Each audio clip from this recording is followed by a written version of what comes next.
नारद को देखि प्रणिपात करुछंती जरासंध आसन पादासन देई संतुष्ट करी एबे हाथ जोड़ी जरासंध पचारुछंती हे नारद महामुनि आपण को आज देखी मु धन्य हो गली। तेणु नारदंकर वेशभूषा देखी आज समस्ते आनंद होउछंती जरासंधक सह। हस्ते दंड कमंडलु ब्रह्म विनाश मस्तकरे जटा जुट दिशे तेजमय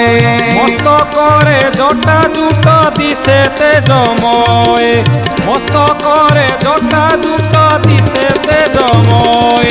कांधे उतरी पईता काखे वेदपथि तपत कांचन प्राय दिशे देह ज्योति तपत कांचन प्राय दिशे देह ज्योति तपत कांचन प्राय दिशे देह ज्योति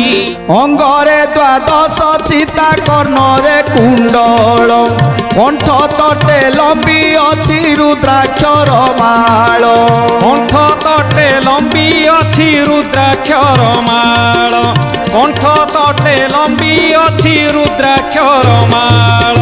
ब्रह्मांड नंदन महाज्ञानी देव ऋषि साक्षात धर्म देवता पराए से दिशि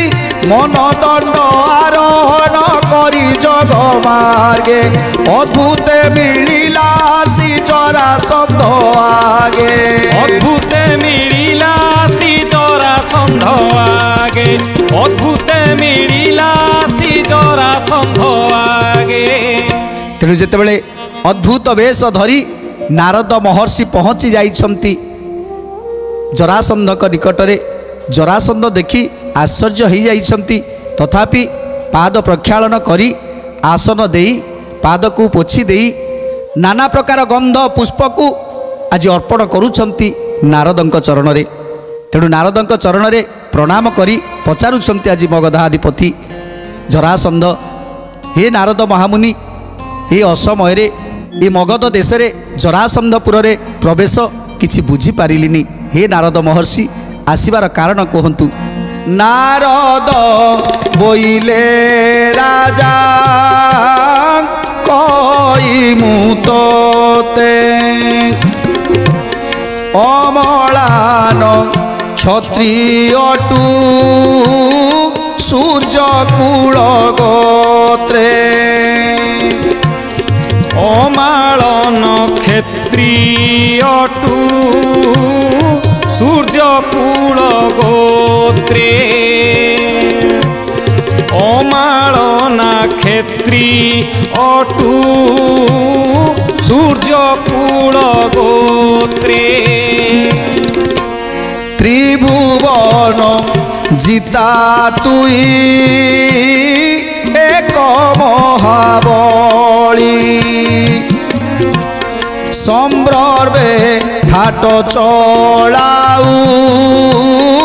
धन्य ए अर्दली गोविंद माधव कृष्ण श्री मधुसूदन गोविंद माधव कृष्ण श्री मधुसूदन। तेणु आज पचारुछंती जरासंध हे महर्षि आपणकर ए असमय आगमन मु कौन भाविबी। तेणु आज नारद कहउछंती मुरुकी मुरुकी हसी दउछंती जरासंध को देखी आ जरासंध को कहउछंती हे राजा जरासंध तमे होउछ तिनिपुर विजयी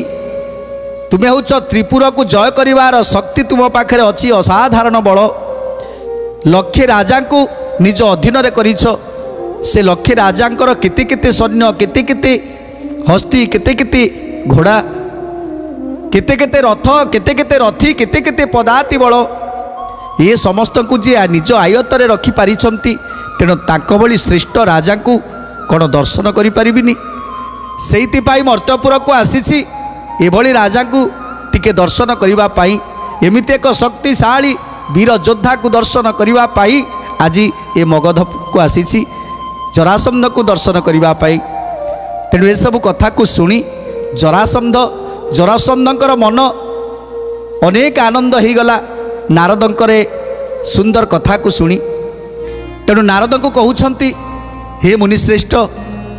ଆପଣ ମୋ ପୁରକୁ ଆସି ମୋ ପୁରକୁ ଧନ୍ୟ କରିଦେଇଛନ୍ତି। ମୋର ପରିବାରକୁ, ମୋର ମଗଧର ଯେତେ ଅଧିବାସୀ ଅଛନ୍ତି ସମସ୍ତଙ୍କୁ ଆଜି ଧନ୍ୟ କରିଦେଇଛନ୍ତି।